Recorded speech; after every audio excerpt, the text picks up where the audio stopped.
আসন্ন ত্রয়োদশ জাতীয় সংসদ নির্বাচনকে সামনে রেখে ধামরাই টুলিভিটা বিএনপির মতবিনিময় সভা অনুষ্ঠিত।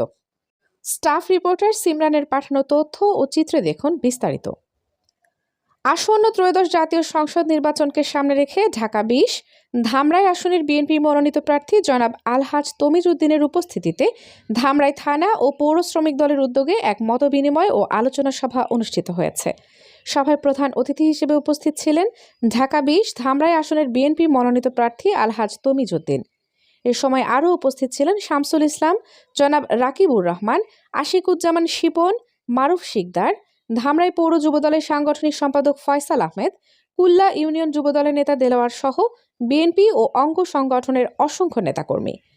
সভায় বক্তারা বলেন, দলের ভারপ্রাপ্ত চেয়ারম্যান জনাব তারেক রহমানের হাতকে শক্তিশালী করার লক্ষ্যে সকল নেতাকর্মীকে ঐক্যবদ্ধভাবে কাজ করতে হবে।